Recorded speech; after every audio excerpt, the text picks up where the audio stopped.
हतवाही प्रारब्धाधीन त्याचा काशी न वाहो भार. सर्व माझा काळ तुझी या चिंतने काय वाचा मने इच्छित असे. लाभतो न दिसे याहुनी दुसरा अनेक दातारा येणे जन्मे. सर्व माझा काळ तुझी या चिंतने काय वाचा मने इच्छित असे. तुका मनो आलो आलो शोषित संकटे मी माझे ओखटे आहे देवा. सर्व माझा काळ तुझी या चिंतने काय वाचा मने इच्छित असे. विठ्ठल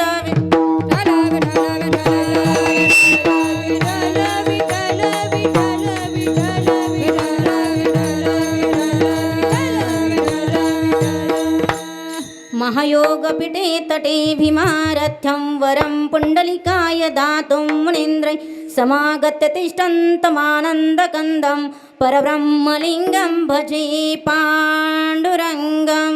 पांडुरंगा करू पांडुरंगा करू पांडुरंगा करू प्रथम नमन. पांडुरंगा करू पांडुरंगा करू पांडुरंगा करू प्रथम नमन.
वक्रतुंड महाकाय सूर्यकोटी समप्रभ निर्विघ्नं कुरु मे देव.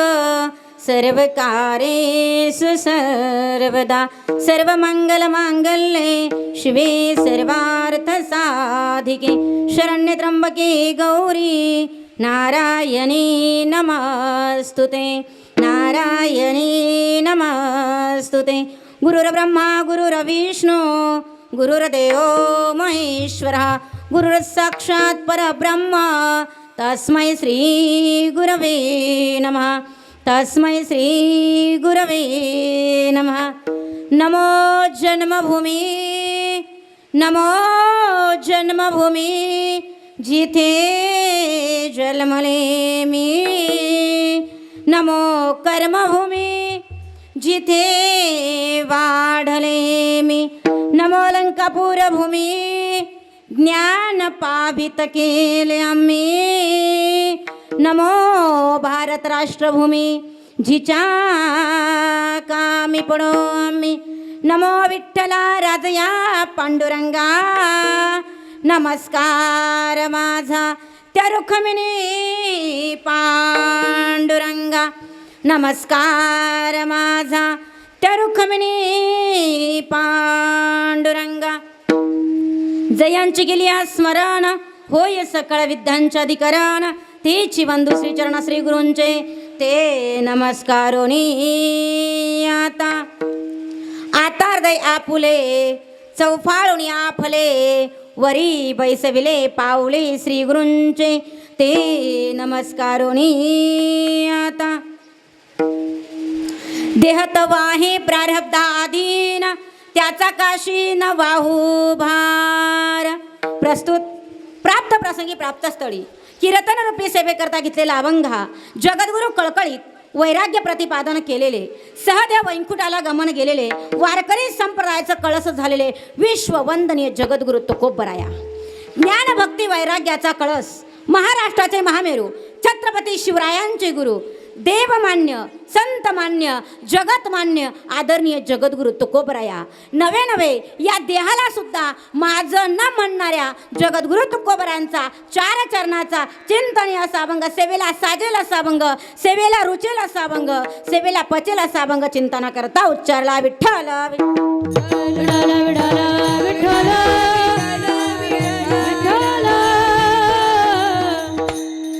ज्यांचा अभंग या ठिकाणी उच्चारले ते महान संत काय आहेत?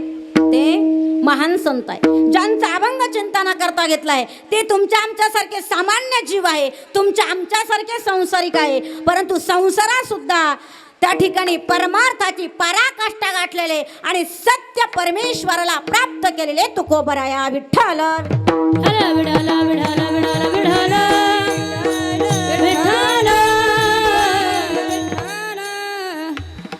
गायलेल्या अभंगाला अर्थाने पूजनाच्या अगोदर कार्यक्रम की निमित्ताने ह्या कार्यक्रमाचा अल्पसा परिहार देणं हे वक्त्याचं आद्य कर्तव्य असतं. बरोबर आहेत की नाही दादा? थोडा आवाजाचा जो गोंगाट होतोय ना तो कमी,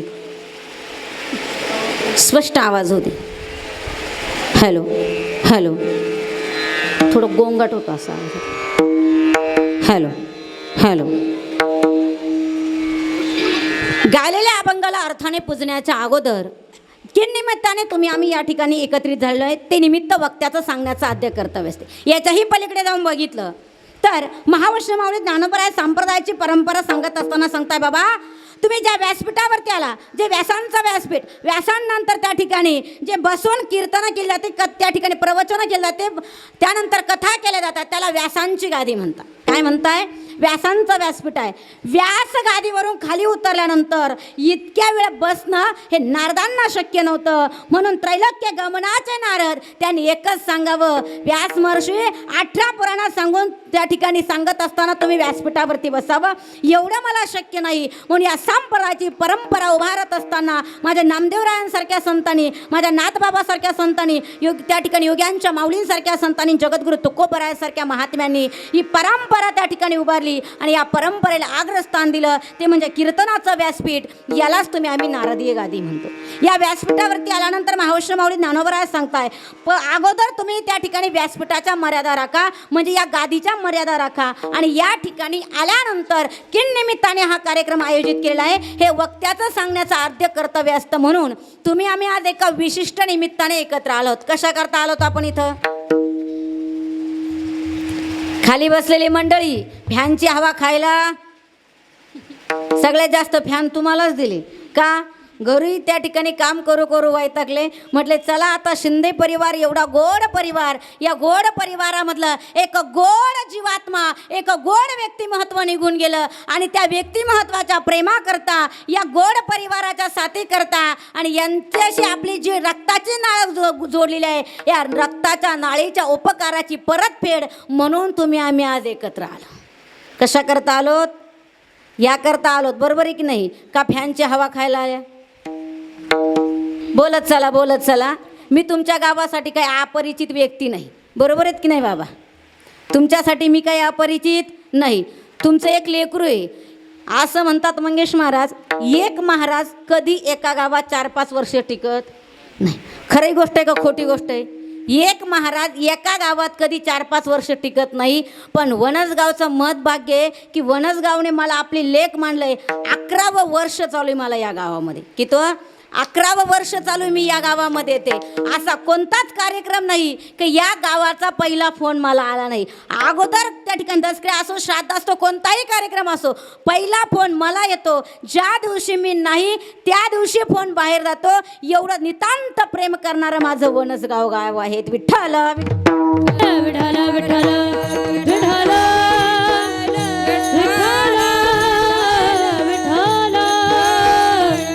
विठ्ठल विठ्ठल म्हणून तुम्ही आम्ही या ठिकाणी आज प्रथम पुण्यस्मरणा करता एकत्रित झालो. मग काय करावं लागतं? पुण्यस्मरण का घालावं? वर्ष श्राद्ध कशा करता करावा? हा अट्टास कशा करता ठेवावा? हा नामयज्ञ सोहळा कशा करता? कीर्तन कशा करता? मृदंग वाजला पाहिजे, कशा करता टाळ वाजला पाहिजे? का माऊली ज्ञानोबरायांच्या त्या ठिकाणी सांगितलेल्या सरस्वतीने दिलेली ती देणगी आहे की बाबा या राग रागिणीतून भगवंताचं नामचिंतन गायलं जावं. आणि या राग रागिणीतून भगवंताचं गायलेलं नामचिंतन थेट पांडुरंग परमात्म्यापर्यंत जाऊन पोचतंय. म्हणून तर कीर्तनाचा यज्ञ श्रेष्ठ मानला गेला. काय म्हणला गेला?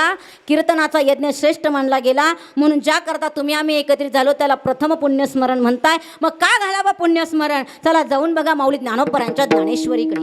महावर्ष माऊली ज्ञानोबरांची ज्ञानेश्वरी सांगून जाते बाबा, जीवनामध्ये आल्यानंतर शिंदे परिवाराचा अट्ठास कोणत्या गोष्टी करता असावा? तर या माय बापाच्या पितृऋणाच्या मुक्ती करता असावा. म्हणून माऊली ज्ञानोबरांची ज्ञानेश्वरी सांगून जाते, सोम सूर्यादी ग्रहणे मिळोणी करता ती पारवणे, का माता पितर मरणे अंकित जे दिवस. आपले माता अगर आपले पिता ज्या तिथीला गेलेत ना ती तिथी अंकित करायची. आणि ती तिथी अंकित केल्यानंतर पहिल्या दिवशी केला अंत्यसंस्काराचा विधी, दुसऱ्या दिवशी केला अस्थि विसर्जनाचा विधी, 10व्या दिवशी केला दशक्रियाचा विधी, 13व्या दिवशी केला 13व्याचा विधी. बोलता बोलता 11 महिने एकादशी सारख्या पर्वाचे पूर्णत्वाला गेले. कशाला गेले? एकादशीच्या पर्व काळावरती. धन्य ती माता माऊली जिचे महिने एकादशी सारख्या पर्व काळावरती आला. असा एकही महिना नाही का एकादशीच्या दिवशी आला नाही.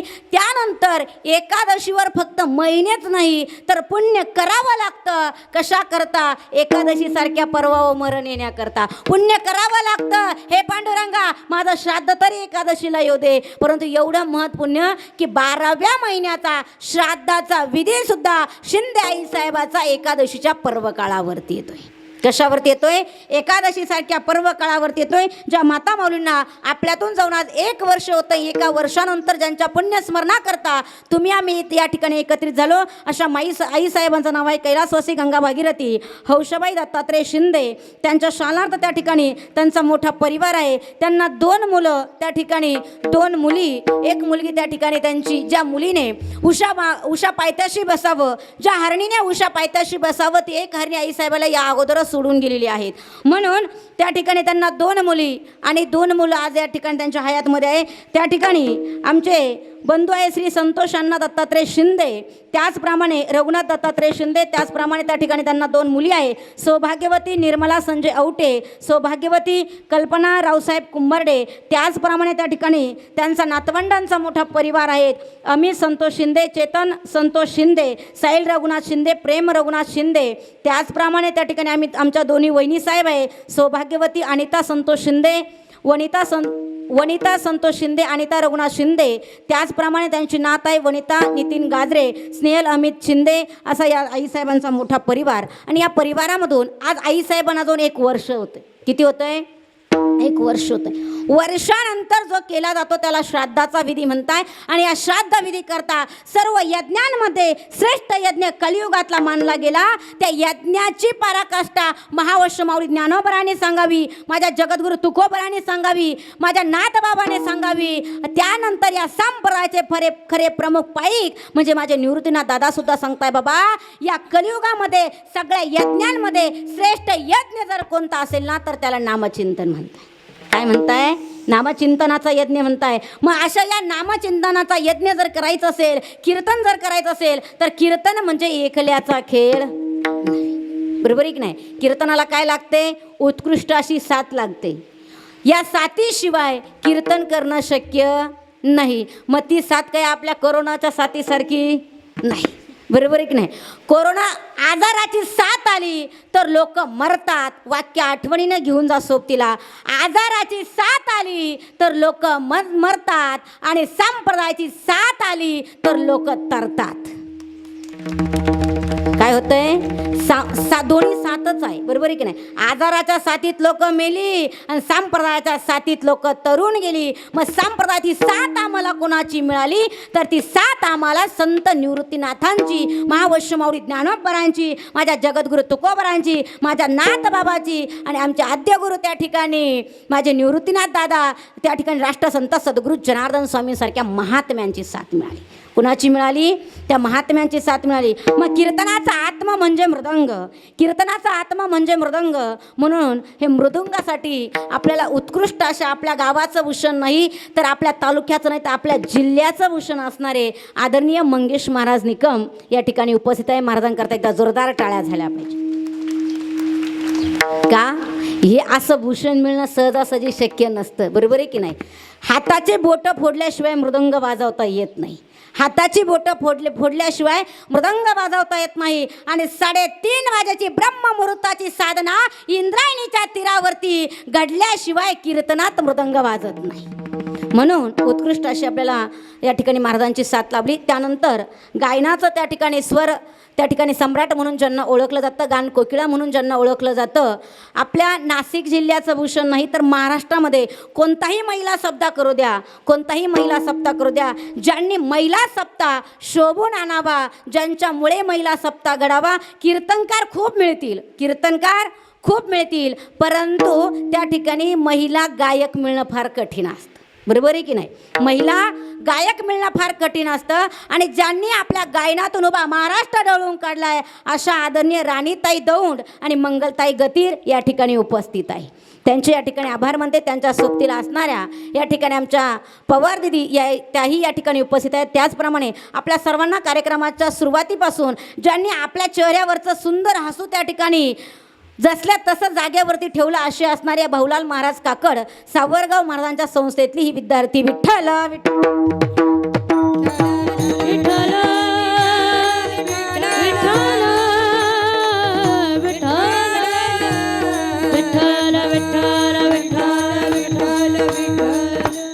म्हणून जो अभंग चिंतन करता घेतले ते महान संत आहे ज्यांना जगद्गुरु तुकोबराय म्हणावं. काय म्हणावं? जगद्गुरु तुकोबराय म्हणावं. काय सांगावं या जगद्गुरु तुकोबराय तुम्हा आम्हा जीवाला या अभंगामधून? बाबा, जगद्गुरु तुकोबरायांचं दर्शन घ्यायचं ठरलं तर तुकोबराय तुम्हा आम्हा जीवाला 3 प्रकारचं दर्शन देतात. कोणत्या 3 प्रकारचं दर्शन देतात? जगद्गुरु तुकोबराया तुम्हा आम्हा जीवाला या ठिकाणी 3 प्रकारच्या दर्शनामधून साधक तुकोबराया, सिद्ध तुकोबराया आणि सांसारिक तुकोबराया. किती गोष्टींचं दर्शन देताय? साधक पण बघितलं तर जगद्गुरु तुकोबराने साधक म्हणून तुम्हा आम्हा जीवाला दर्शन द्यावं. तुमच्या आमच्यासारखे संसारिक म्हटलं तर तुकोबराने संसार म्हणून तुम्हा आम्हाला दर्शन द्यावं. आणि सिद्ध तुकोबराय म्हटलं ज्यांनी परमार्थाचं नवे या नरदेहाला आल्यानंतर जे सार्थके कार्य आहेत ते कार्य पूर्णत्वाला नेलं असे जगद्गुरु तुकोबराय. मग तुम्हा आम्हा जीवाला जगद्गुरु तुकोबराय या गोष्टीतून दर्शन देताय. मग म्हटलं ताई, नेमके तुकोबराने केलं तरी काय? तुकोबराने केली ती फक्त साधना. काय केली? साधना. तुम्ही म्हणाल ताई, मग तुकोबराने साधना कशाची केली? तर नामचिंतनाची केली. का? कलियुगामध्ये श्रेष्ठ कोणता साधनाचा मार्ग असेल तर तो नामचिंतनाचा आहे. मग आजही आम्ही ती नामचिंतनाची साधना करत आहोत. मग तुकोबरांची साधना आणि आपली साधना यामध्ये बदल आहेत. काय आहेत? तुकोबरायांची साधना आणि तुमची आमची साधना यामध्ये बदल आहे. बघा, तुकोबराय जर साधनेला बसले तर तुकोबरायांना सगळ्या गोष्टीचा विसर पडत होता. आणि आपण जर देवघरामध्ये पूजेला बसलो आणि पूजेला बसल्यानंतर सहज हातात माळ आली आणि माळ म्हटले चला आज 108 मण्याच्या माळ्यावरती एकदा 108 वेळा त्या ठिकाणी रामकृष्ण हरी मंत्र जपूया. आणि 2-3 रामकृष्ण हरी नावाचे मंत्र जपायचे झाले आणि घरात एखादा पाहुणा आला आणि त्यानं जर पैशाचा हिशोब काढला तर आपली माळ काय होते? खाली जाते. बरोबर आहेत की नाही? काय होते? आपली माळ खाली जाते. ही आपली साधना, तुकोबरायांची साधना कोणत्याच गोष्टीचा त्या ठिकाणी अपेक्षा न करता जी केली ती तुकोबरायांची साधना. मग या साधनेतून तुकोबरायांना काय फळ मिळतंय तर तुकोबरायांनी त्या ठिकाणी साधू संतांनी सांगा बाबा तुकोबरायांची साधना इतकी उच्च कोटीतील होती, एवढी उच्च कोटीतील होती की तुकोबरायांना जे भगवंताला कार्य करता आलं नाही, जे कार्य परमेश्वराला करता आलं नाही, जे कार्य करत असताना सत्य लोकातील लोकांना सुद्धा करता आलं नाही, ते कार्य माझ्या कलियुगातल्या तुकोबरायांनी केलं. काय केलं? ते कार्य माझ्या कलियुगामधल्या तुकोबराने केलं. काय केलं तुकोबराने? अरे परमेश्वर सृष्टीवरती येत होता, परंतु देह सोडून जावं लागत होतं. काय करावं लागत होतं? देह सोडून जावं लागत होतं. माझ्या तुकोबरांची साधना इतकी त्या ठिकाणी निष्फळ होती, इतकी त्या ठिकाणी एवढी अवघड होती की तुकोबरांना वाटत होतं या साधनेमधून एकच घडावं, परमेश्वर माझा व्हावा आणि मी परमेश्वराचं व्हावं. एवढी त्या ठिकाणी दृढ श्रद्धा होती का एकच इच्छा केली शेवटला, परमेश्वरा ज्या साधनेमुळे या शरीरामुळे मी साधना केली आणि ते शरीर आता माझ्यासोबत यावं, शरीर भगवंताला सुद्धा सोबत नेता आलं नाही. आलं का कोणाला शरीर सोबतीला नेता? राजा रावणाला सुद्धा शरीर सोबतीला नेता आलं नाही, राजा रामाला शरीर सोबतीला नेता आलं नाही. अनेक त्या ठिकाणी भगवंताचे अवतार झाले, परंतु एकाही अवतारामध्ये परमेश्वराला आपलं शरीर सोबतीला नेता आलं नाही. अरे सगळ्यात महत्त्वाचं युग म्हणजे सत्ययुग म्हणताय, सत्ययुगामधील देवांना सुद्धा आपलं शरीर सोबतीला नेता आलं नाही. ते कार्य फक्त आणि फक्त माझ्या तुकोबरायांना करता आलं. काय केलं माझ्या जगद्गुरु तुकोबराने? शेवटला जात असताना आपला नरदेह सोबतीला नेला. काय केला? प्रयाण काळी देवे विमान पाठविले. काय केलं? शेवटच्या वेळेला विमान आलं, पण विमानामध्ये काय केलं तुकोबराने? कलीच्या काला माझी अद्भुत वर्तीले. बाबा या कलियुगामध्ये जे कार्य कुणालाच करता आलं नाही ना, ते कार्य माझ्या तुकोबराने केलं. मानव देह घेऊन या निजधामा गेले. कुठे गेले? हे मानवी शरीर घेऊन निजधामाला जाण्याची ताकद फक्त आणि फक्त माझ्या तुकोबरायांमध्ये होती. आणि का होती तर फक्त आणि फक्त त्यांची साधना श्रेष्ठ होती. त्यांच्या साधनेमध्ये कुठलाही तुमच्या आमच्यासारखा भाव नव्हता. विठ्ठल विठ्ठल विठ्ठल विठ्ठल विठ्ठल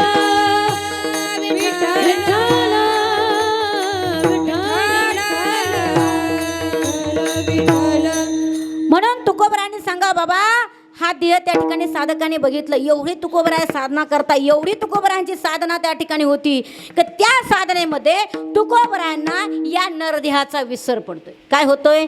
तुकोबरायांचा त्या ठिकाणी एक व्यवसाय होता, संसारिक होते तुकोबराया. किराणा दुकान होतं आणि तुकोबराया त्या ठिकाणी किराणा दुकानात बसले की अखंड रामकृष्ण हरी नाम जपायचे. काय करायचे? विठ्ठल विठ्ठल विठ्ठल किंवा रामकृष्ण हरी अखंड नामजप चालायचं. आणि जेव्हा नामजप चालला आणि त्यावेळेला गिऱ्हाईक यायचं, गिऱ्हाईक आलं की गिऱ्हाईकानं त्या ठिकाणी म्हणले बाबा गुळ द्या, बाबा शेंगदाणे द्या, द्यायचे. पण त्या नामचिंतनामध्ये पैसे घेण्याचा काय पडायचा? काय पडायचा? बोला ना, बोलत नाही का तुम्ही? मी शुद्ध शाकाहारी खाणार, कोणाला नाही, घाबरू अजिबात नका. आज तशी एकादशी आहेत. काय पडायचा तुकोबरायांना? पैसे घ्यायचा विसर पडायचा. बरोबर आहे की नाही? मग तुकोबरायांना विसर पडला की गिऱ्हाईक निघून जायचं. मला सांगा फुकटचं कोणाला आवडत नाही हो? कुणाला आवडत नाही फुकटचं? तुम्ही म्हटले ताई जेवढं फुकट दिलंय तेवढं आम्हाला कमी पडतंय, म्हणून त्याच वेळेला तुकोबरायांच्या दुकानात गर्दी वाढायची आणि सगळा माल संपला जायचा. तुकोबरायांनी त्या ठिकाणी दुकान वाढवलं की तुकोबरायांनी अखंड त्या ठिकाणी विठ्ठल विठ्ठल विठ्ठल त्या ठिकाणी नामजप करायचे. आणि जेव्हा विठ्ठल विठ्ठल नामजप करायचे लोक दुकानामध्ये यायला लागली. बायको म्हणायची तुम्ही दुकानामध्ये जाताय विठ्ठल विठ्ठल भजन करता, नेमकी करता तरी काय? मग लोकांचा जेव्हा नामसाधनेमध्ये विक्षेप येऊ लागला तेव्हा तुकोबरायांनी विचार केला आता इथं थांबण्यात मजा नाही. मग काय करावं? सकाळी ब्रह्ममुहूर्तावरती उठावं. त्या ठिकाणी विश्वंभर बाबाने जी त्या ठिकाणी पांडुरंगाची मूर्ती होती, जो वारसा होता, त्या मूर्तीची नित्यनेमाने पूजा करावी. आणि पूजा आटोपली की उठावं, गळ्यात विणा घालायचा, हातात चिपळ्या घ्यायच्या आणि भंडारा डोंगरावरती निघायचं. भंडारा डोंगरावरती तुकोबराया निघाले की तिथं जायचं आणि भजनाला बसायचं. आणि जेव्हा तुकोबरायांचं त्या ठिकाणी भजन चालायचं त्याच वेळेला त्या ठिकाणी जिजाबाईंना उठायचं, 2 भाकरी बांधायच्या आणि त्या ठिकाणी तुकोबरायांना भंडारा डोंगरावरती घेऊन जायचं. खरं सांगू या महाराष्ट्राच्या नाही, या भारताच्या मातीत जर उपकार जर या सृष्टीला सगळ्यात जास्त कुणाचे असतील तर माझ्या माता माऊल्यांचे उपकार आहे. कुणाचे? 2 जिजाबाई नसत्या ना तर या महाराष्ट्राचा इतिहास घडलाच नसता. 2 जिजाबाई नसत्या तर या महाराष्ट्राचा इतिहास घडला नसता. एक म्हणजे छत्रपती शिवरायांची माय जिजाबाई साहेब आणि दुसरी म्हणजे माझ्या तुकोबरांची पत्नी जिजाऊबाई साहेब. या 2 स्त्रिया नसत्या ना, या 2 स्त्रिया नसताना तर महाराष्ट्र त्या ठिकाणी कुठे असता तर तुम्हा आम्हाला कळायला सुद्धा नसता. साधन काळामध्ये जगद्गुरु तुकोबरायांचा नरदेह कधीच संपून गेला असता जर त्या ठिकाणी जिजाऊ आई साहेबांनी माझ्या भाकरी पुरवल्या नसत्या तर. तुकोबराय देह वाहन विसरून जायचे भजनामध्ये. कधी भाकरीची त्यांना त्या ठिकाणी इच्छा राहत नव्हती, कधी भूक लागत नव्हती, तहान लागत नव्हती. आवलीने जावं, जिजाबाईनं म्हणावं उठा महाराज जेवण करून घ्या, तेव्हा तुकोबराया जेवत. जेव्हा बघितलं तेव्हा त्या ठिकाणी जिजाबाई म्हणायच्या आता महाराज लक्ष देत नाही, जेवण करत नाही, मग काय करावं. तेव्हा त्या ठिकाणी गावातली 4-5 ज्येष्ठ माणसं पुढे आली आणि 4-5 ज्येष्ठ माणसं पुढे आली. त्यांनी ओळखलं की आता तुकोबराय एकांतात जायला लागले का. तुकोबराने एकच इच्छा होती, बाबा आम्हा एकांतीचा वास कशा करता, चिंतना करता एकांत लागतो. मग एकांत करता तुकोबराय बाजूला निघून जायचे. मग काय करावं. आता गावातली 10-5 मंडळी आली, एकत्रित आली, जिजाबाई साहेब आल्या आणि सगळ्यांनी त्या ठिकाणी तुकोबरायांपर्यंत जावं. तुकोबरायांकडे गेल्यानंतर एकच प्रश्न केला, तुकोबराया तुम्ही संसाराला माझं म्हटलं नाही, आम्हाला म्हणे का. तुकोबरायाने काय केलं होतं. तुकोबराय म्हटले बाबा मला संसार करायचा नाही का. संसाराच्या नावे शून्य. बाबा आम्ही संसाराच्या नावे शून्य घातलाय, आम्हाला लागत नाही. लोक म्हटले ताई तुमच्या डोक्यात फरक पडलाय का. अहो संसार केल्याशिवाय लोक मान्यता देत नाही. बरोबर एक नाही, पण खरं सांगू, अरे संसार होत असतो, परमार्थ करावा लागत असतो. काय होत असतो. संसार होत असतो, परमार्थ मात्र करावा लागत असतो.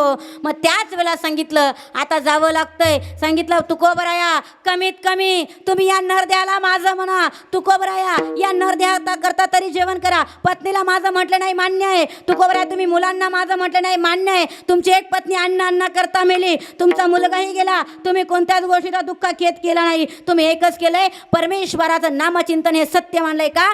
जगात मिथ्य या विश्वामध्ये सत्य जर काय असेल ना तर परमेश्वराचं नाव आहे. किती सत्य. सत्य साच खरे नाम विठोबाचे बरे. नाम विठोबाचे बरे. नाम विठोबाचे बरे. साच खरे नाम विठोबाचे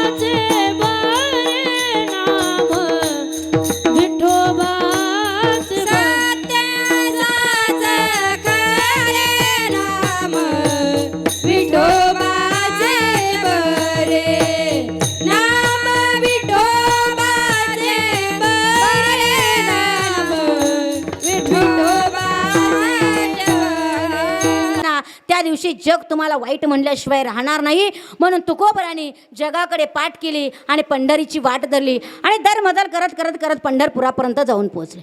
पंढरपुरामध्ये जावं त्या ठिकाणी संत चोखामेळा दर्शन घेत घेत घेत त्या ठिकाणी नामदेव पायरीपर्यंत जाऊन पोचले. नामदेव पायरीचं दर्शन घेतलं आणि दर्शन घेतल्यानंतर त्या ठिकाणी पांडुरंगाच्या दरबारामध्ये जावं. विटेवरच्या मालकाच्या त्या ठिकाणी चरणावरती मस्तक ठेवावं. मस्तक ठेवलं, दर्शन घेतलं. तुकोबराय त्या ठिकाणी पांडुरंगाकडे बघताय आणि बघत बघत तुकोबराने म्हणावं, सांगा पांडुरंगा ही या ठिकाणी साधक मंडळी येतात आणि मला म्हणतात हा नरदेहाकडे लक्ष द्या, तुम्ही संसाराकडे लक्ष द्या, तुम्ही स्वतःच्या जीवाला माझं म्हणाय, तुम्ही त्या ठिकाणी शरीराला माझं म्हणा. सांगा विटेवरच्या मालका हा नरदेह माझा आहे का. अभंगाचं प्रथम चरण. देह तव आहे प्रारब्धाधीन.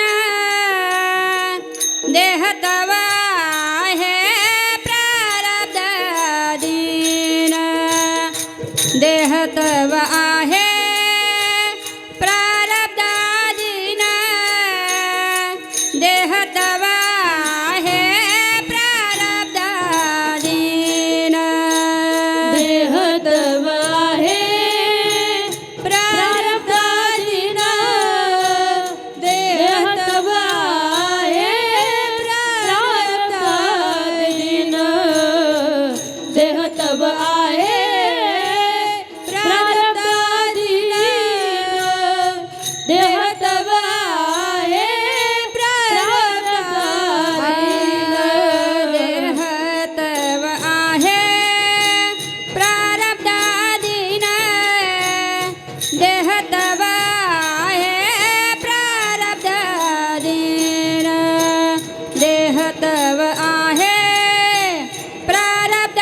तुकोबराने त्या पांडुरंग परमात्म्यासमोर जावं आणि जेव्हा पांडुरंग परमात्म्यासमोर उभं राहावं, पांडुरंग परमात्म्याला सांगावं, सांगा परमेश्वरा हा नरदेह माझा आहे का. विटेवरच्या मालकानं खाली मान घालावी, काय बोलावं विटेवरच्या मालकाला समजत नाही. त्याच वेळा तुकोबराने म्हणावं, सांग पांडुरंगा हा नरदेह माझा आहेत का. विटेवरच्या मालकानं सांगावं, सांगा तुकोबराया हा नरदेह कोणाचा आहेत. त्याच वेळा त्या ठिकाणी जगद्गुरु तुकोबराने म्हणावं, देह तव आहे प्रारब्धा अधीन. पांडुरंगा अरे हा नरदेह माझा नाहीये, मग कुणाचा आहे हा नरदेह. हा नरदेह मला प्रारब्धाने दिलाय. कोणी दिलाय. एका ठिकाणी तुकोबराने सांगितलंय हा देह कोणाचा आहे. येथे मनुष्याचे काय आहे, येथे मनुष्याचे काय आहे, येथे मनुष्याचे काय आहे, येथे मनुष्याचे देह हे कणाचे धन कुबेराचे, येथे मनुष्याचे काय आहे, येथे मनुष्याचे काय आहे. देह हे काळाचे धन कुबेराचे, येथे मनुष्याचे काय आहे, येथे मनुष्याचे काय आहे.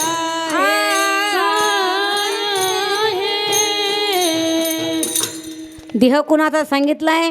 देह हे काळाचे, धन जर कुबेराचं आहे, देह जर काळाचं आहे, मग येथे मनुष्याचे काय आहे. बाबा या ठिकाणी माणसाचं काही नाही. पण मला सांगा इथं बसलेल्यापैकी मी जर म्हणले बाबांनो तुमचं काहीच नाही, तर तुम्ही काय म्हणाल ताई. ती 5 एकर क्षेत्र कोणाच्या नावावर आहे, 7-12 कोणाच्या नावावर आहे, ती गाडी त्या ठिकाणी एवढी मागाची घेतली ती आमच्या नावावर आहे, एवढा मोठा बंगला बांधलाय तो आमच्या नावावर आहे. पण मला सांगा हे सगळं आपल्या नावावर किती दिवस राहतो, किती दिवस राहतोय.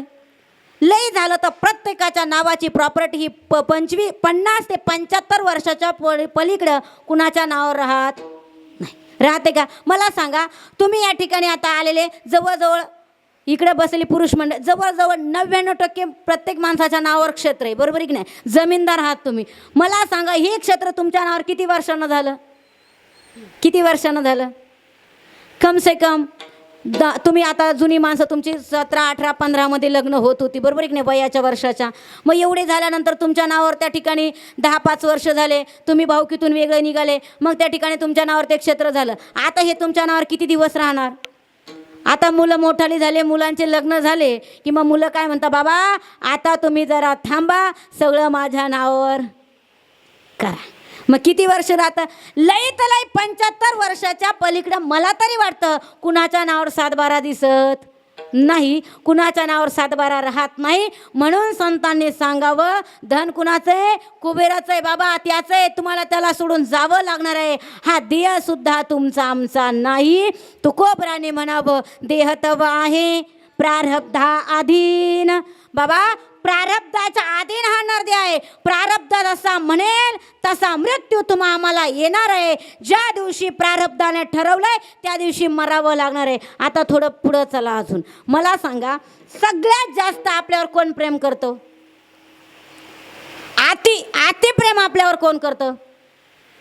तुम्ही म्हटले आई वडील बायको बहीण भाऊ. मला सांगा तुम्ही इथं बसला, आता इथलं बसल्यापासून तुम्हाला अर्धा पाऊण तास 1 तास होत आला, 1 तासापासून तुम्हाला कोणाची आठवण आली का, आली का नाही. मग मला सांगा ज्याचा जीव असतो प्रेम असतो त्याची आठवण आपल्याला आल्याशिवाय राहत नाही. मग सगळ्यात जास्त जर तुमच्या आमच्यावरती प्रेम जर कोण करत असेल ना त्याचं नाव काळीत. घडी घडी काळ वाटयाची पाहे, घडी घडी काळ वाटयाचे पाये, घडी घडी काळ वाटयाची पाहे, घडी घडी काळ वाटयाची पाहे, घडी घडी काळ वाटयाची पाहे, घडी घडी काळ वाटयाचे पाहे.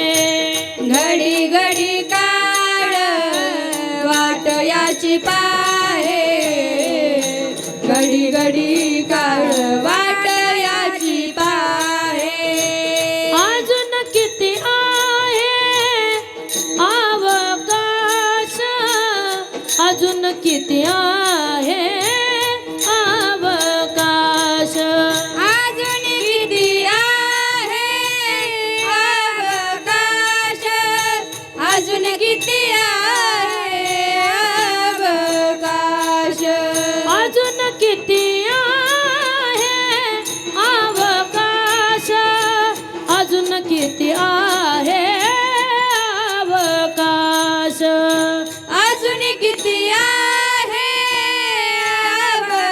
अवकाश अजून किती आहे अवकाश घडी घडी काळ वाट याची पाहे घडी घडी काळ वाट याची पाहे घडी घडी काळ वाट याची पाहे घडी घडी काळ वाट याची पाहे घडी घडी काळ वाट याची पाहे घडी घडी काळ वाट याची पाहे घडी घडी काळ वाट याची पाहे घडी घडी काळ वाट याची पाहे वाट याची पाहे नाथ महाराज हरिपाठामध्ये सांगून जात आहे बाबा घडी घडी काळ वाट याची पाहे बाबा तुम्ही कितीही म्हटलात ना तुमच्या सेकंदाला वाट पाहतोय तुमच्या सेकंदावरती तुमच्यावरती प्रेम करतोय ना त्याला काळ नावाचा बोका म्हणताय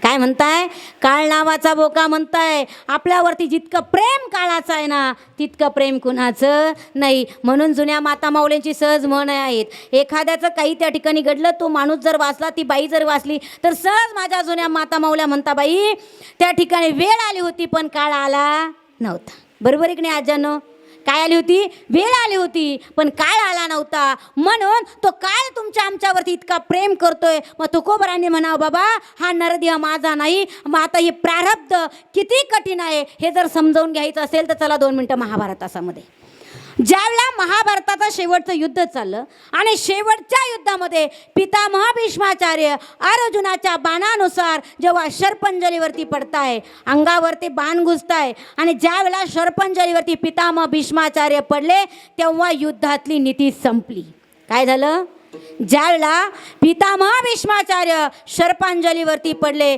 तेव्हा युद्धातली नीती संपली आणि ज्यावेळेला शर्पांजलीवरती पितामह भीष्माचार्य त्या ठिकाणी पडल्यानंतर त्या ठिकाणी गुरु द्रोणाचार्यांनी त्या ठिकाणी सांगावं बाबांनो आता तुम्ही एक काम करा पांडवांकडे जा आणि त्यांच्या जो धर्माचा त्यांचा जो भाग आहे तो देऊन टाका पितामह सारख्यांना जर शर्पांजलीवरती पडावं लागतंय तर तुमच्या आमच्यासारखी काय किंमत केली त्याच वेळेला दुर्योधनानं म्हणावं द्रोणाचार्यांना गुरु द्रोणाचार्य तुम्ही म्हणताय मी ऐकायला तयार आहे पण हे ऐकण्याच्या अगोदर तुम्हाला एक करावं लागेल माझ्यासमोर तुम्हाला त्या ठिकाणी धर्मराजाला आणावं लागेल युधिष्ठिराला आणावं लागेल सांगितलं बाबा युधिष्ठिराच्या रथापर्यंत पोहोचण्याच्या अगोदर प्रथम जो रथ लागतोय तो अर्जुनाचा लागतोय आणि जोपर्यंत मी अर्जुना पराभूत करत नाही तोपर्यंत त्या ठिकाणी धर्मराजापर्यंत पोहोचत नाही मग काय करावं आता तुम्ही त्या ठिकाणी त्यांना बाजूला करा आता अर्जुन असा बाजूला जाणार नाही हे गुरु द्रोणाचार्यांना ज्ञात होतं मग आता काय करावं त्याच वेळा त्यांनी त्या ठिकाणी एका राजाला आव्हान केलंय तू एकच करायचं अर्जुनाला युद्धाकरता ललकरायचं आव्हान करायचं आणि पळून जायचं राजानं तेच केलं अर्जुनाला युद्धाकरता ललकारावलं आवाज दिला आणि पळून जाऊ लागला रणभूमीपासून काही अंतरावरती अर्जुनाचा रथ त्या राजाने नेलाय आणि ज्यावेळेला त्या अर्जुनाचा रथ बाजूला गेला आता दुर्योधन त्या ठिकाणी धर्मराजापर्यंत त्या ठिकाणी आता पोचणार त्या ठिकाणी गुरु द्रोणाचार्य तेवढ्या त्या ठिकाणी अर्जुनाचा पुत्र अभिमन्यू तिथे होता कोण होता अभिमन्यू होता अभिमन्यूला कळालंय अरे आपले वडील युद्धापासून बाजूला गेले काय झाले आपले वडील युद्धापासून युद्धभूमीपासून त्या ठिकाणी एका राजासोबत लढण्याकरता त्या ठिकाणी त्याने बाजूला केलंय मग आता आपल्या चुलत्याची आपल्या मोठ्या काकाची जबाबदारी आपल्यावरती आहे मग काय करावं जोपर्यंत आपण जिवंत आहे तोपर्यंत धर्मराजापर्यंत त्या ठिकाणी गुरु द्रोणाचार्य पोचता कामा नये सैन्य त्यांच्यापर्यंत पोचता कामा नये मग काय करावं त्याच वेळेला त्या ठिकाणी अभिमन्यूने पुढे यावं आणि पुढे आल्यानंतर चक्रव्यूहामध्ये त्या सैन्याने त्या ठिकाणी कौरवांच्या अभिमन्यूला टाकावं अभिमन्यूला ज्यावेळेला चक्रव्यूहाच्या त्या ठिकाणी टाकलं गेलं आणि अभिमन्यू चक्रव्यूहामध्ये घुसायचं त्याला ज्ञात होतं, हे आईच्या गर्भाचे संस्कार होते. परंतु ज्या वेळेला त्या ठिकाणी हे संस्कार ऐकत असताना त्याच्या मातेला झोप लागली. अर्धेच संस्कार पुत्राला ऐकायला मिळाले, पुढचे बाहेर निघायचे संस्कार मुलावरती झाले नाही. म्हणून गर्भवती स्त्रीने अध्यात्म श्रवण करत असताना कधी झोपायचं नाही. मग ज्या वेळेला त्या ठिकाणी ऐकलं आणि आता झोप लागली, आता मधी घुसायचं त्या ठिकाणी संस्कार झाले. चक्रव्यूहातून बाहेर कसं निघावं वीर अभिमन्यूला माहिती नव्हतं. जेव्हा चक्रव्यूह पडलं, अभिमन्यू मध्ये गेला. अभिमन्यूच्या हातामधले शस्त्र खाली पडले. परंतु आता त्या ठिकाणी पितामह भीष्माचार्य नाही, युद्धात धर्म राहिला नाही. त्याच वेळेला त्या ठिकाणी वार होत गेले. शेवटच्या वेळेला दुःशासनानं लात त्या ठिकाणी मारली गेली आणि वीर अभिमन्यू त्या ठिकाणी मरणगतीला प्राप्त झाला. ज्या वेळेला अभिमन्यूची ही दशा बघावी, अर्जुन त्या ठिकाणी सायंकाळची वेळ झाली, युद्ध थांबलं गेलं. अर्जुन परतीला आले आणि अर्जुन परतीला आल्यानंतर बघताय त्या ठिकाणी डोळ्यात अश्रूची धार येते. अरे आमच्या आधी आमच्या लेकराला जावं लागतंय, याचं दुःख वाटतंय. आणि बघताय हे घडलं नेमकी कसं. तेव्हाच त्या ठिकाणी परमेश्वर कृष्ण परमात्मा तिथे आले. परमात्म्याने सुद्धा बघितलं. आता मला सांगा, सगळ्यात जास्त जीव त्या ठिकाणी कृष्ण परमात्म्याचा द्रौपदी पांचालीवरती होता. पांचालीने बघावं आणि पांचालीने म्हणावं, बाबा आता जिवंत करा अभिमन्यूला. मला सांगा, तो जगाचा बाप होता. काय होता? जगाचा बाप होता. त्याला अभिमन्यूला जिवंत करणं ही काही नवी गोष्ट नव्हती, कारण या अगोदर पांडव त्या ठिकाणी कृष्ण परमात्म्याने हा प्रयोग केला होता. जेव्हा संदीपने गुरूंकडून त्या ठिकाणी विद्या घेण्याकरता गेले आणि विद्या पूर्ण झाल्यानंतर गुरुला दक्षिणा काय द्यावी म्हणून विचारलं. गुरुने दक्षिणेस नकार दिला. गुरुपत्नीने सांगितलं, आमचा मुलगा त्या ठिकाणी प्रभास नावाच्या तीर्थावरती पाणी घेण्याकरता गेला, पाय सरकला आणि तो त्या ठिकाणी काय झालाय? मरण पावलाय.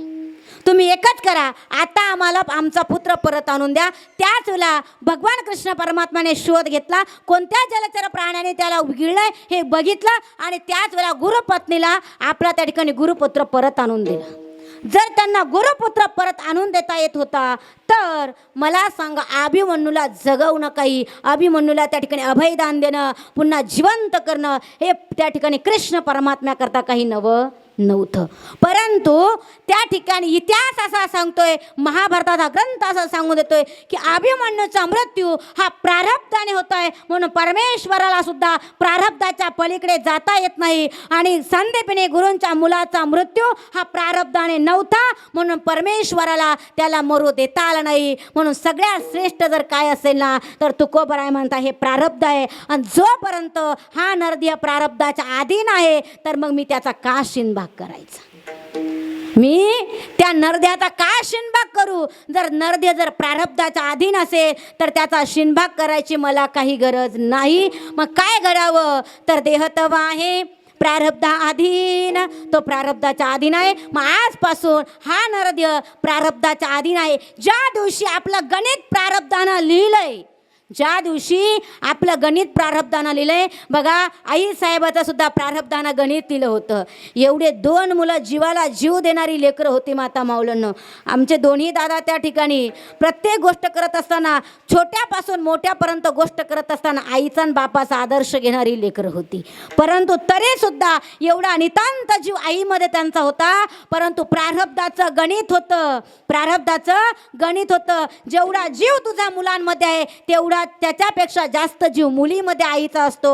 म्हणून त्याच वेळेला त्या ठिकाणी प्रारब्धाचं गणित इतकं अवघड असतं की ज्या वेळेला शेवटची वेळ प्रारब्धानं आईची सुद्धा लिहिली होती ती त्या मुलीच्या घरी लिहिली होती. कुणाच्या घरी लिहिली होती?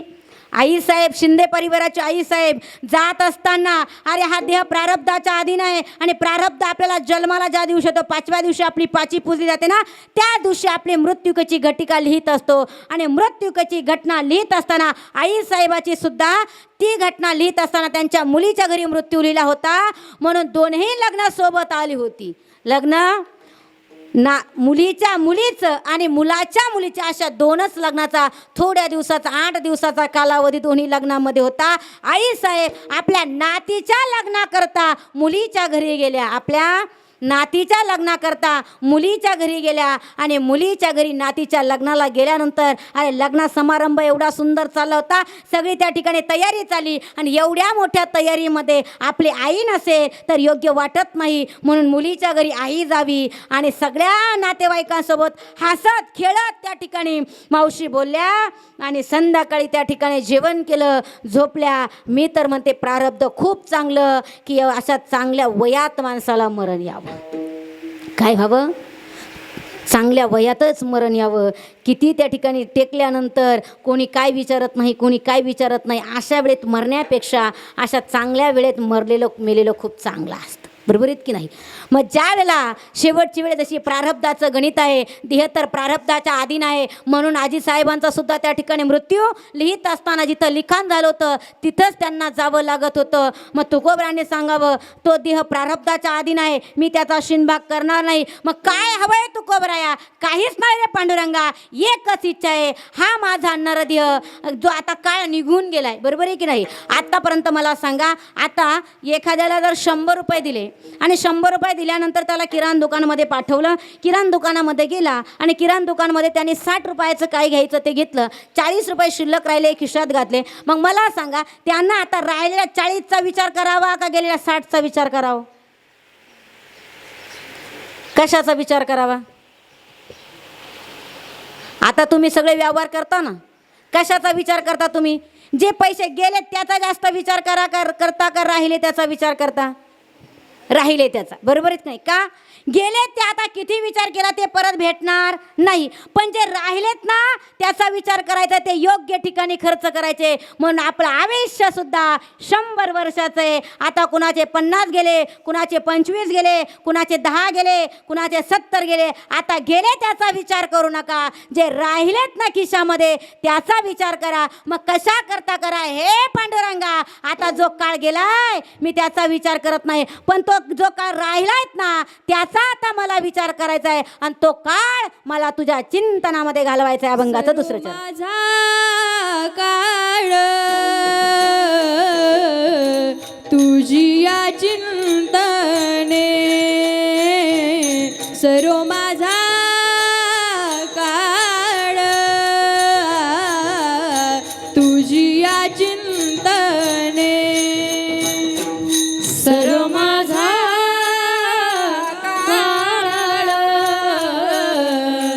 तुझी या चिंतने, सर्व माझा काळ तुझी या चिंतने, सर्व माझा काळ तुझी या चिंतने, सर्व माझा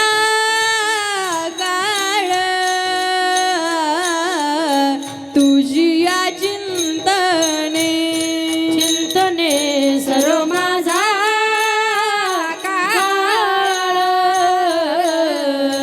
तुझी या चिंतने, सर्व माझा काळ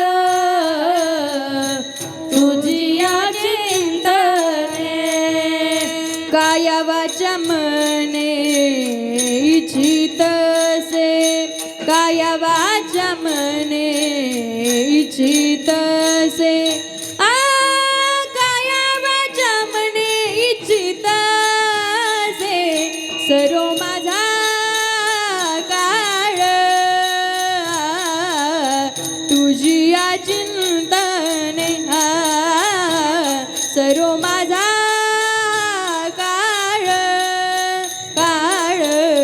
तुझी या चिंतने, काया वाचा मने इच्छित से, काया वाचा मने इच्छित से, काया वाचा मने इच्छित से, सर्व माझा काळ तुझी या चिंतने, चिंतन सर्व माझा काळ तुझी या चिंतने,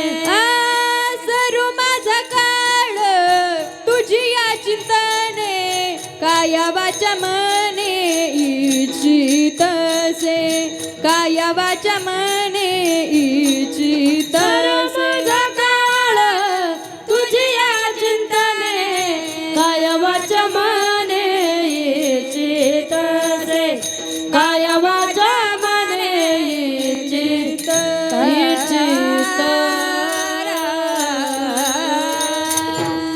तुकोबराने म्हणावं बाबा, हा नरदेह जर प्रारब्धाच्या आधी नाही, मी त्याचा आता शिनभाग करणार नाही, मग काय करल? तर एकच सांगा, आता आमच्याकडं जेवढं राहिलेलं व त्या ठिकाणी आयुष्य आहेत ना, आम्ही काय करणार आहोत? तर त्याच्या काळात घालणार आहोत. काय नाही, सर्व माझा काळ तुझी या चिंतने, तुझ्या चिंतनामध्ये आम्हाला उरलेला काळ घालायचा आहे का? अगोदरच एकतर माणसाचं आयुष्य कमी झालं आहे, बरोबर आहे की नाही? मानवाला आयुष्य किती आहे? अल्प आयुष्य मानव देह. मायबापांनो, देह त्या ठिकाणी आयुष्य फार कमी आहे, एकदम कमी आयुष्य आहे. 100 वर्षाचं आयुष्य, त्याच्यामध्ये त्या ठिकाणी आपले निम्मे तर झोपेत जातात, मग राहिलं तरी काय? मग भजनास उरले ते काय? आता भजना करता इतका वेळ नाही. मग याच देहामध्ये आल्यानंतर तुम्हा आम्हाला भजन करता येऊ शकतंय, दुसऱ्या नरदेहात काय ज्ञान नाही कोठे आणि कहे ज्ञान नाही कोठे आणि कहे ज्ञान नाही कोठे आणि कहे ज्ञान नाही कोठे याच देही घाडे देवाचे भजन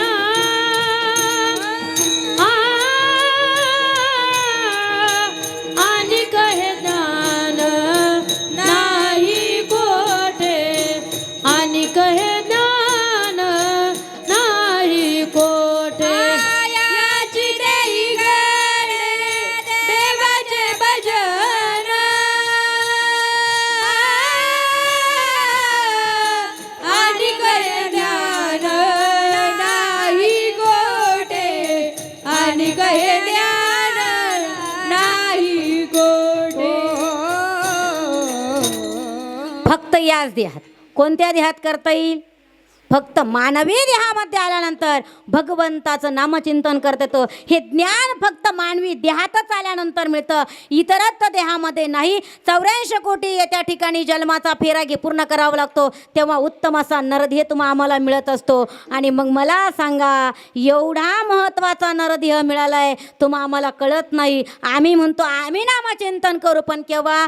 सगळी प्रॉपर्टी कमावून ठेवली का नंतर शेवटला मरत्या वेळेला करू. मला सांगा, कुणाला वाटतंय का आज मरावं? नाही वाटत. पण मला सांगा, असं कोण छाती टोकपणाने सांगल की मी आज मरणारच नाही? वाटतंय? वाटतंय का? इथं बसलेल्या पैकी असं कोण सांगल एवढ्या 2026 मध्ये आपल्याला भीतीच नाही? असं आहे का? नाही. संत महात्म्याने सुद्धा पुरावा दिलाय, बाबा या नरदेहाचा कुणाचा भरोसा नाही. भंगूर नाही बरवसा भंगूर नाही बरवसा वारे सावध तोडा माया आशा वारे सावध तोडा माया आशा काही न चले मग गळा पडेल पासा काही न चले मग गळा पडेल पासा पुढे हुशार तोर हे ओळसागा राम राम स्मरा आधी राम राम स्मरा आधी राम राम स्मरा आधी राम राम स्मरा आधी क्षण भंगूर हे न जाय कळता ग्रासगिळी सत्ता नाही हाती ग्रासगिळी सत्ता नाही हाती ग्रासगिळी सत्ता नाही हाती क्षण भंगूर जाय नाही भरवसा ग्रासगिळे सत्ता नाही हाती ग्रासगिळे सत्ता नाही हाती ग्रासगिळे सत्ता नाही हाती नाही हाती नाही हाती. म्हणून याच देहा देहात आल्यानंतर भजन करता येतं. या देहाचं आपल्याला वाटतं आज करू उद्या करू, पण मला असं सांगा क्षणाक्षणाचा सुद्धा या नरदेहाचा भरोसा नाही. म्हणून तुकोबराने सांगा बाबा मला आता सांगता येत नाही, मी आज आहे उद्या नाही, पण जेवढा काळ राहिला आहेत ना, जेवढा काळ राहिला आहेत ना, तेवढ्या काळामध्ये आता मला सर्व माझा काळ तुझी या चिंतने काया वाचा मने इच्छित असे. मला भजन करायचं पण फक्त नुसतं तोंडानेच नाही करायचं, बरोबर आहे की नाही, कायेने वाचेने आणि मनाने. मला सांगा आपण इथं बसल्यानंतर विठ्ठल विठ्ठल म्हणतो, पण कशाने म्हणतो? फक्त तोंडाने म्हणतो. मन लागतं का तिथं? मन लावून म्हणतो का नाही? मग अंतकरणापासून शुद्ध भावाने, शुद्ध मनाने, शुद्ध कायेने, शुद्ध वाचेने मला आता काय करायचं आहे? तुझं भजन करायचं आहे. माझा हा नरदेह तुझ्या कामासाठी तुझ्यासाठी सार्थकी लावायचं आहे. आता फक्त एकच इच्छा आहे की फक्त आणि फक्त नामचिंतन करायचं आहे. का? याच्याशिवाय या नरदेहामध्ये दुसरा लाभ नाही. अभंगाचं तिसरं चरण. लाभतो न दिसे याहुनी दुसरा, लाभतो न दिसे याहुनी दुसरा, लाभतो न दिसे याहुनी दुसरा, लाभतो न दिसे याहुनी दुसरा, लाभतो न दिसे याहुनी दुसरा, लाभतो न दिसे याहुनी दुसरा, लाभतो न दिसे याहुनी दुसरा, लाभतो न दिसे याहुनी दुसरा, लाभतो न दिसे याहुनी दुसरा, लाभतो न दिसे याहुनी दुसरा, लाभतो न दिसे याहुनी दुसरा, लाभतो न दिसे याहुनी दुसरा,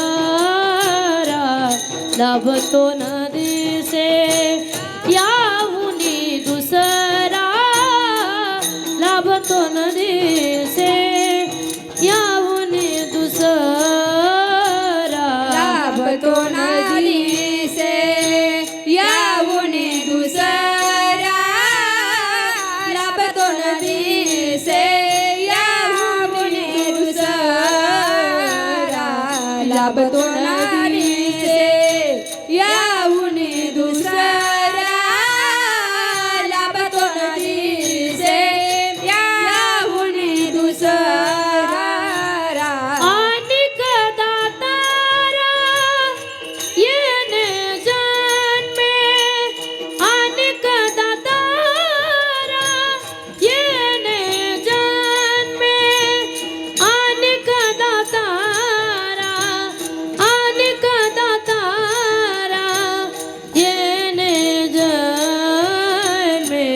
सर्व माझा काळ तुझी या चिंतने, सर्व माझा काळ तुझी या चिंतने, सर्व माझा काळ तुझी या चिंतने, सर्व माझा काळ तुझी या चिंतने. अनेक दातारा येणे जन्मे, अनेक दातारा येणे जन्मे, अनेक दातारा, अनेक दातारा येणे जन्मे. सर्व माझा काळ तुझी या चिंतने, सर्व माझा काळ तुझी या चिंतने, सर्व माझा काळ तुझी या चिंतने, सर्व माझा काळ तुझी या चिंतने.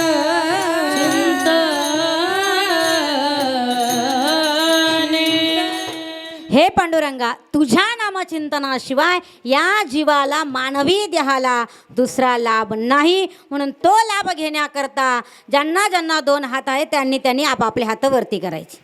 ज्यांना आहे त्यांनी करा, ज्यांना नसतील त्यांनी खाली ठेवा. जो हात वर करणार नाही त्याला शेजारच्याची शपथ. बघून घ्या आपल्या शेजारी कोण कोण बसलंय. इकडं